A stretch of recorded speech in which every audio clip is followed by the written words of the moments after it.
오징어 게임이라고 하는 드라마가 전 세계적으로 인기라고 합니다. 저희 아이들이 아빠 넷플릭스에서 볼 수 있는데 볼래? 그런데 저는 안 본다 그랬어요. 저는 좀 잔인하고 이런 거를 좀 보기가 그렇더라고요. 마음이 좀 여려서 그런지 몰라도 그런 게임, 웃고 즐기는 이런 게임은 잘 보는데 좀 잔인한 건 못 보는 스타일이라 그래서 보지는 않았어요. 그런데 이 오징어 게임이라고 하는 TV 드라마가 우리나라는 물론이고 미국과 영국, 심지어는 인도에까지. 그러면 인도에는 거기에 이렇게 춤추는 거 이런 거 들어가지 않으면 1등을 못 한다 그래. 그런데 전혀 그런 게 없는데도 인도에까지 전 세계 넷플릭스가 들어가는 모든 나라에 들어가지 않는 중국에까지도 1위를 차지하고 있다라고 합니다. 여러분, 그 줄거리는 이렇습니다. 총 상금액 456억 원이라고 하는 거액의 상금이 걸린 의문의 서바이벌 게임에 많은 사람들이 참가해서 최후 승자가 되기 위해서 목숨을 걸고 게임을 한다라고 하는 것이 이 드라마의 줄거리라고 하겠습니다. 여러분, 이 오징어 게임은 막대한 빚을 지고 삶의 벼랑 끝에 몰린 사람들이 인생을 바꿀 마지막 기회로 알고 게임에 참가를 합니다. 여러분, 게임에 참가하는 방식은 영업사원이 공유라고 그래요. 영업사원이 직접 참가자 후보에게 찾아와서 다짜고짜 10만 원짜리 딱지치기를 하자라고 제안을 합니다. 곧 이 딱지치기 게임에서 이기면 한 판에 10만 원을 내든지 아니면 뺨을 맞든지 하는 것이 이 게임의 규칙입니다. 여러분, 처음 참가자들은 영업사원에게 여러 번 져서 얼굴이 아주 시뻘개질 정도로 뺨을 맞지만 게임을 거듭할수록 승리를 거두게 돼서 수백만 원의 그러한 상금을 얻게 된다라고 합니다. 자, 주인공이 이렇게 뒷머리만 나오고 있는 저 이정재인데요. 자, 이 주인공 이정재는 철이 없는 인물로 그 도박으로 인하여서 전 재산을 탕진해 버렸습니다. 심지어는 엄마 당뇨병 치료비로 쓰려고 했던 보험까지 해지해서 도박으로 탕진해 버리고 말았습니다. 자, 그래서 이 오징어 게임에 참가를 하게 됩니다. 여러분, 이 게임의 룰은 간단합니다. 모두 6번의 게임이 있는데 이 6게임을 하는 동안에 거액의 상금을 다 이겨서 그렇게 가지고 나가면 끝나는 그런 게임이라는 것입니다. 자, 6개 게임 중에서 첫 번째 게임은 무궁화 꽃이 피었습니다 라는 것입니다. 여러분, 우리도 어려서 해봤지만 무궁화 꽃이 피었습니다 할 때 움직이면 걸리는 거예요. 그런데 우리 어렸을 때는 걸리면 가서 이렇게 술래 옆에 붙잡혀 있는 것으로 끝났는데 여기서는 총을 맞고 그 자리에서 죽게 되는 것입니다. 자, 또 시간 내에 결승전을 통과하지 못하면 또 그때에도 총살을 당하는 게임입니다. 자, 하지만 빛에 쫓기는 수많은 사람들은 이 게임에 뛰어들게 되었다는 것입니다. 여러분, 이렇게까지 이들이 목숨을 걸고 게임에 참가하는 그 이유는 무엇일까요? 왜 목숨을 걸고라도 이 게임에 참가할까요? 그 이유는 단 한 가지입니다. 뭘까요? 거액의 상금을 받아서, 그래서 빚을 모두 청산하고 새로운 삶, 더 풍요로운 삶을 살겠다라고 하는 그러한 마음 때문에 이 게임에 참가를 하게 된다라는 그런 이야기입니다. 여러분, 자, 그러면 오늘 본문 말씀은 무슨 말씀입니까? 여러분, 오늘 본문 말씀은 우리에게 더 풍성한 삶을 주시겠다라고 말씀하시는 주님의 말씀이 오늘 본문의 내용입니다. 여러분, 예수님은 당신을 양의 문이요 또한 선한 목자라고, 그리고 당신을 따르는 우리를 양이라고 말씀을 하십니다. 그러면서 당신을 따르는 우리에게 평안과 염려가 없는 그런 풍성한 삶을 약속하고 계십니다. 곧 주님께서는 당신이 세상에 사랑으로 오신 목적이 곧 양으로 생명을 얻게 하고 더 풍성히 얻게 하려는 것이라고 말씀하십니다. 그럼 그렇습니다. 주님은 이 목적, 양으로 생명을 얻고 더 풍성한 삶을 살게 하는 이 목적을 위해서 모든 멸시와 천대를 받으시고 심지어는 십자가에 죽으시기까지 고난을 당하심으로 이 목적을 완성하셨습니다. 그리고 당신을 주요 선생으로 따르는 모든 제자들에게 생명과 함께 더 풍성한 삶을 선물로 주시겠다라고 말씀하시는 것이 오늘 본문의 내용입니다. 여러분, 그러면 오늘 우리가 어떻게 하면 오늘 이 주님의 약속대로 더 풍성한 삶을 살려면 우리는 어떻게 해야 할까요? 여러분, 첫 번째로 우리가 더 풍성한 삶을 살려면 첫 번째로는 선택하고 결단해야만 하겠습니다. 함께 따라하겠습니다. 선택하고 결단해야 합니다. 선택하고 결단해야 합니다. 자, 우리 10절 말씀입니다. 시작. 도둑이 오는 것은 도둑질하고 죽이고 멸망시키는 것뿐이요 내가 온 것은 양으로 생명을 얻게 하고 더 풍성히 얻게 하려는 것이라. 아멘. 여러분, 무슨 말씀입니까? 오늘 우리가 주님의 말씀처럼 더 풍성한 삶을 살기 위해서는 선택해야 하고 결단해야 한다라고 하는 그런 말씀입니다. 여러분, 그러면 무엇을 선택하고 무엇을 결단해야 한다는 말씀일까요?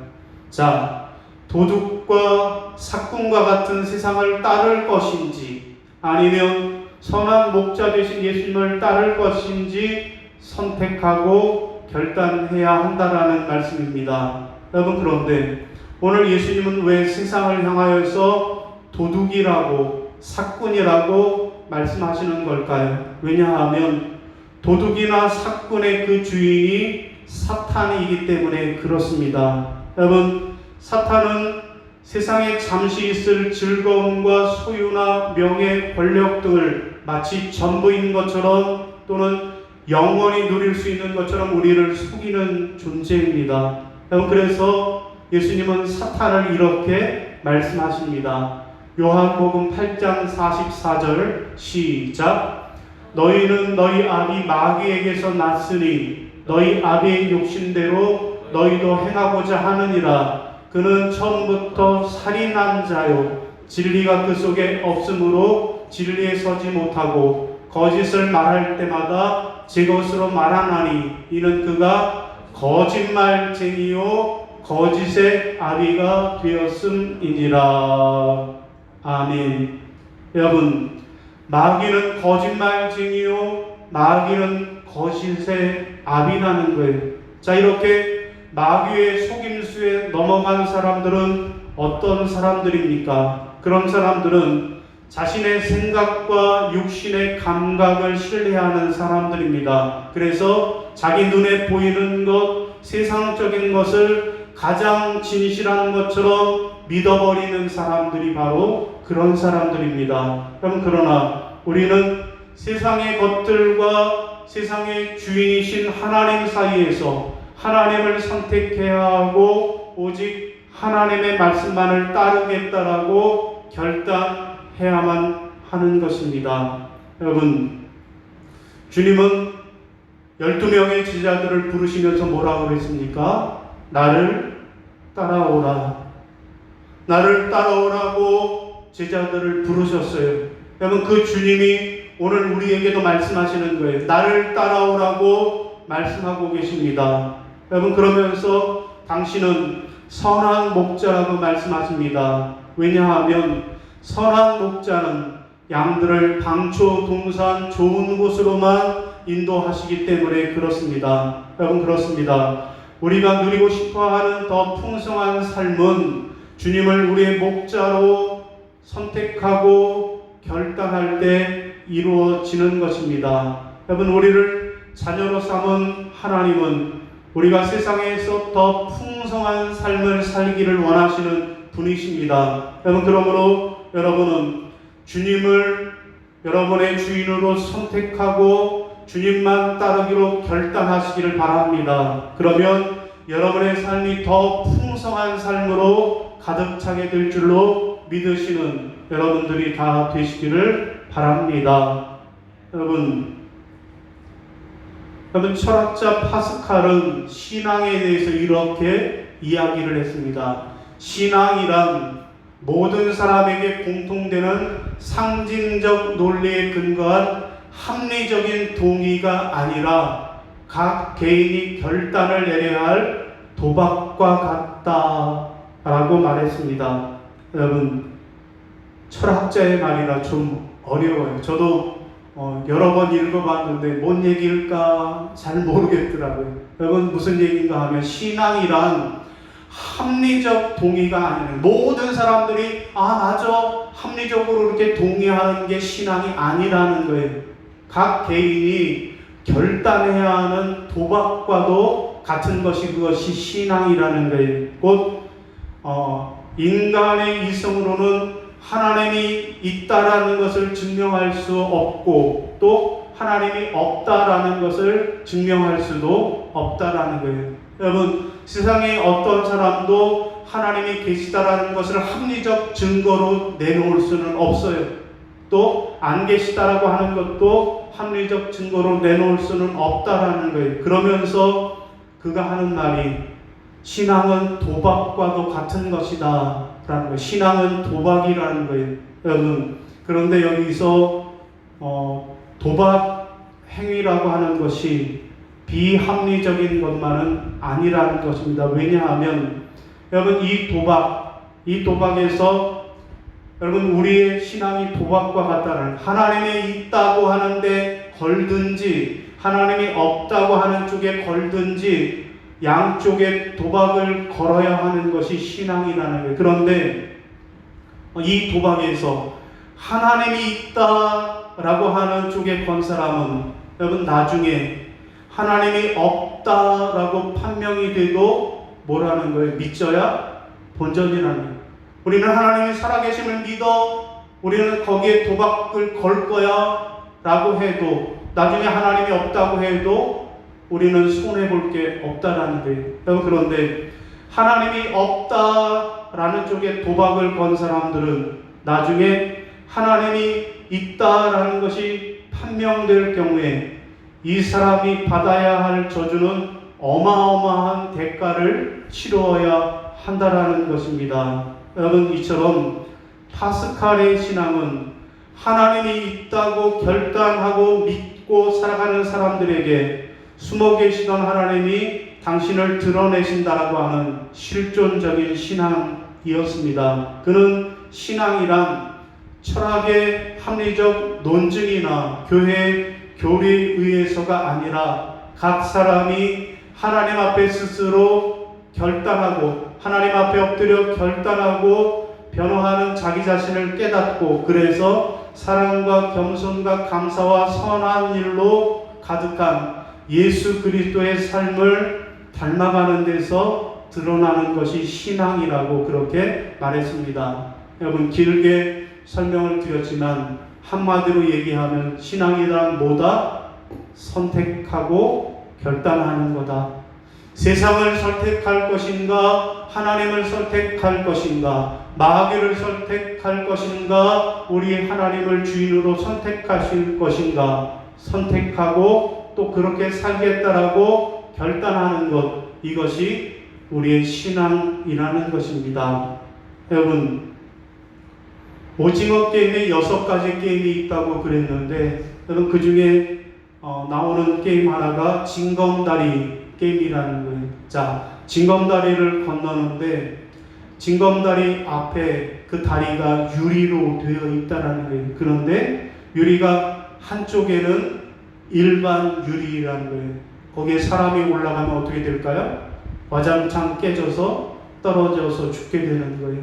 그런데 한쪽에는 강화 유리로 되어 있어서 특수 유리라서 사람이 얼마든지 올라가도 안전한 유리라는 것입니다. 여러분, 그런데 문제는 사람의 육안으로는 도저히 구분되지 않기에 무조건 둘 중에 하나를, 일반 유리를 선택해서 떨어져 죽든지 아니면 강화 유리를 선택해서 안전하게 건너든지 선택을 해야 하는 것입니다. 만약에 선택하지 못하고 선택을 지체해서 시간이 오버가 되면, 그러면 모든 유리가 다 깨져서 바닥으로 떨어지게 되는 게임이라는 것입니다. 사랑하는 여러분, 오늘 예수님도 우리에게 선택하라고 말씀하고 계십니다. 뭐라고 선택하라고 하십니까? 마귀의 유혹을 선택할 것인지, 그래서 멸망을 당할 것인지, 아니면 주님의 말씀을 선택해서 영원한 삶을 얻게 될 것인지를 선택하라고 말씀하십니다.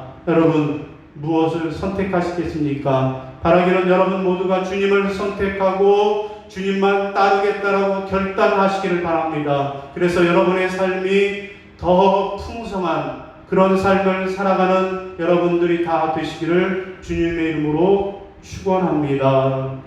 자, 두 번째, 우리가 주님의 말씀대로 더 풍성한 삶을 살아가려면 어떻게 해야 할까요? 두 번째로는 버리고 나눠야 한다라고 말씀합니다. 따라하겠습니다. 버리고 나눠야 합니다.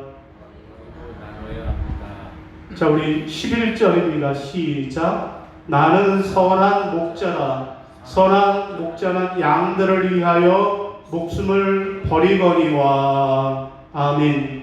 자, 무슨 말씀이에요? 우리가 우리의 삶이 더 풍성한 삶이 되려면 나누어야 하고 버리는 삶을 살아야 한다라는 주님의 말씀입니다. 여러분, 예수님은 구원, 곧 영원한 생명을 얻기 위하여 목숨을 아까워하지 않고 기꺼이 버려야 한다라고 말씀하고 계십니다. 여러분, 목숨을 버리고 그리고 생명을 얻으라 라고 하는 것이, 이것이 주님의 말씀입니다. 우리의 목숨을 버리고 그래서 영원한 생명을 얻으라 라고 하는 것이 주님의 말씀의 핵심입니다. 여러분, 우리의 목숨은 소중한 것이지만 그 소중한 것을 자신과 이웃의 구원을 위해서 기꺼이 내려놓고 버릴 때 참 생명과 영원한 생명을 얻고 그래서 더 풍성한 삶을 살아가게 됨을 분명히 기억하는 여러분들이 되시기를 바랍니다. 여러분, 예수님은 그렇게 말씀만 하신 분이 아니에요. 목숨을 버려라, 영생을 위해서 목숨을 버려라 말씀만 하시지 않았어요. 여러분, 예수님은 실제로 당신의 몸을 찢으셔서 당신의 몸과 피를 제자들에게 나누어 주셨습니다. 여러분, 예수님의 몸은 찢어지고 흩어져서 그 본래의 모습을 찾아보기 어렵게 되었지만 그 찢어진 몸이 제자들의 몸 속으로 들어가서 거룩한 교회로 변화가 되었습니다. 예수님이 십자가에 달려 죽으심으로 인하여서 그래서 교회가, 거룩한 교회가 탄생하게 되었다는 것입니다. 여러분, 그러므로 코로나19로 인해서 모든 사람들이 목숨의 위협을 받고 있는 이때 교회가 취해야 할 태도는 살겠다라고 하는, 살고자 하는 생존 전략이 아니라 죽고자 하는 죽음의 전략을 선택해야만 하겠다라는 말씀입니다. 여러분, 16세기 초에 유럽에 흑사병이 창궐했을 때, 오늘 우리는 코로나 팬데믹이지만 16세기 유럽에는 흑사병 팬데믹이 창궐했다라는 거예요. 여러분, 그때 수많은 사람들이 죽어나갔는데 그때 과연 교회는 어떻게 했습니까? 여러분, 교회는 감염의 위험을 무릅쓰고 환자들을 돌보고 그들을 위로하는 사역을 교회가 감당했다라는 것입니다.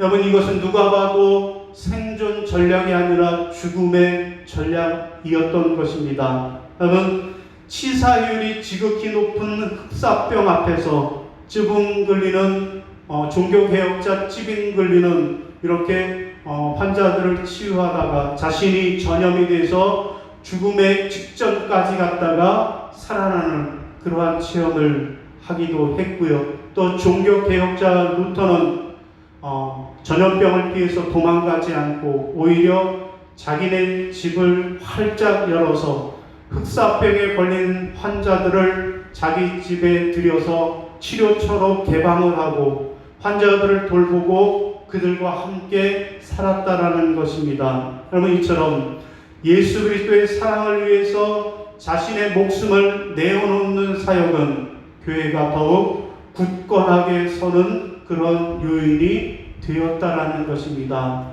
여러분, 흑사병에 창궐했을 때 교회가 목숨을 내어 던지고 이렇게 많은 사람들을 위해서 생명을 살리기에 애썼기에 교회가 부흥할 수 있었다라는 것입니다.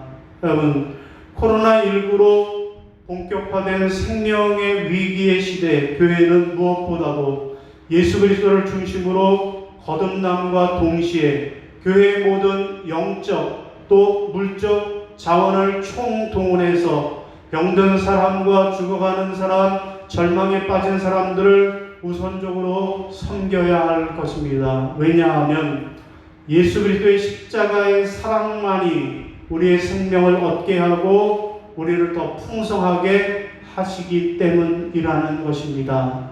여러분, 왜 세계 그 많은 사람들이, 왜 세계 사람들이 이렇게 오징어 게임에 열광을 하는 걸까요? 여러분, 그 이유는 무엇일까요? 여러분, 그 이유에 대해서 한 대중문화 평론가는 이렇게 말합니다.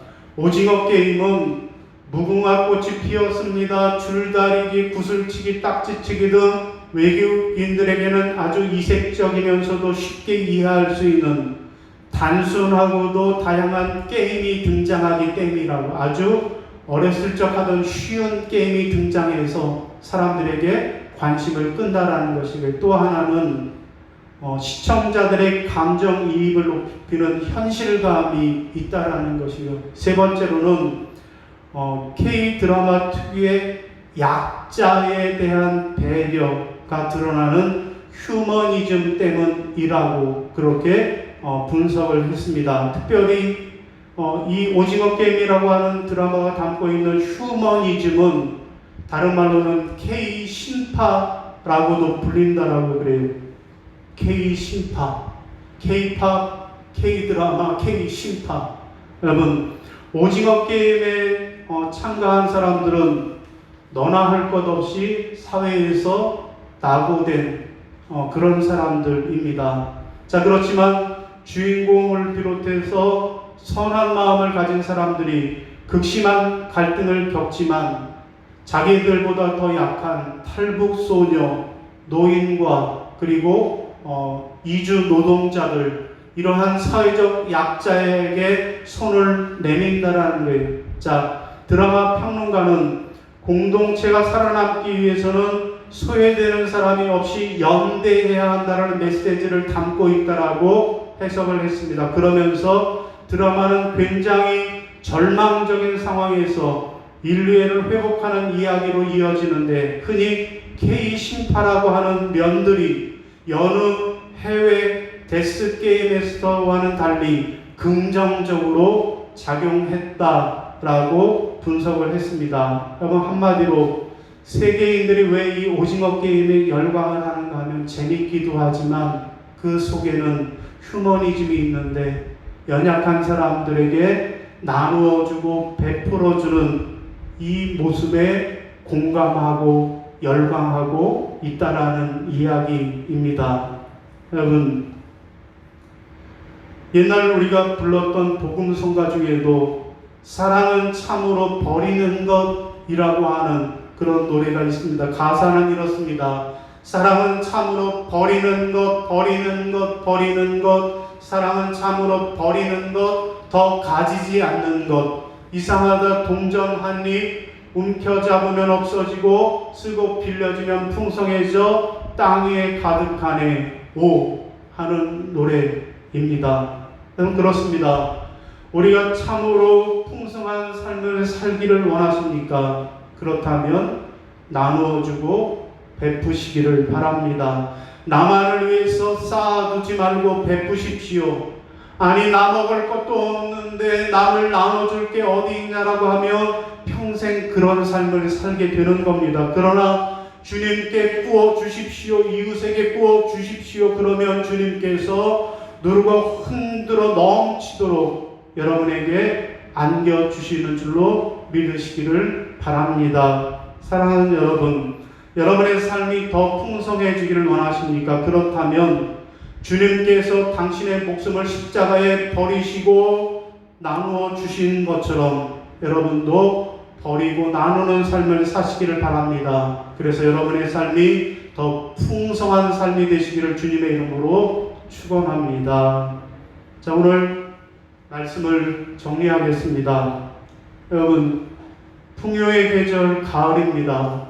여러분, 어떻게 하면 우리의 삶이 더 풍요로워질 수 있을까요? 오늘 본문은 첫 번째로 선택하고 결단해야 한다라고, 두 번째 주님처럼 버리고 나눠야 한다라고 말씀합니다. 바라기는 여러분 모두가 하나님을 주인으로 선택하고 믿음으로 살겠다라고 결단하시기를 바랍니다. 그리고 예수님의 사랑으로 나누고 베푸는 삶을 살아가시기를 바랍니다. 그래서 주님이 약속하신 대로 더 풍성한 삶을 살아가는 저와 여러분이 다 되시기를 주님의 이름으로 축원합니다. 자, 우리 자리에서 일어나셔서 결단 찬송 부르시고 축도하심으로 예배를 마치겠습니다.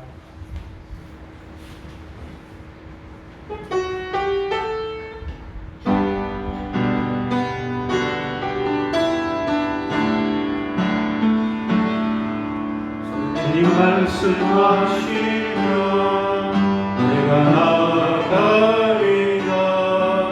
주님 뜻이 아니면 내가 멈춰서리라. 나의 가고 서는 곳 주님 뜻에 있으니 오 주님 나를 이끄소서. 주님 말씀하시면 내가 나가리라. 주님 뜻이 아니면 내가 멈춰서리라. 나의 가고 서는 곳 주님 뜻에 있으니 오 주님 나를 이끄소서. 뜻하신 그곳에 나 있기 원합니다. 이끄시는 대로 순종하며 살리니 연약한 내 영혼 공하여 일하소서. 주님 나라와 그 뜻을 위하여 주님 나라와 그 뜻을 위하여 오 주님 나를 이끄소서. 이제는 우리 주 예수 그리스도의 은혜와 아버지 하나님의 지극하신 사랑하심과 성령님의 교통하시고 인도하시는 은총의 역사가 나는 선한 목자요 양의 은이요 너희는 내 양이라고 말씀하시면서 도둑이 오고 또 사건이 오는 것은 우리를 삼키려고 하는 것이나 주님께서 우리에게 오신 것은 더 풍성한 삶을 얻게 하시기 위하여 오셨다라고 말씀하시면서 우리에게 하나님을 선택하고 믿음의 삶을 결단하라고 또 주님처럼 나누어주고 베푸는 삶을 살아야 한다라고 말씀하심을 깨달아 알아. 이제 하나님만 선택하고 믿음의 삶을 살겠노라고 결단하고 이제 주님처럼 버리고 나누는 삶을 살아서 그래서 더 풍성한 삶을 살아가겠노라고 결단하는 모든 성도들 머리 위에 이제로부터 영원까지 함께 하시기를 간절히 축원하옵나이다. 아멘.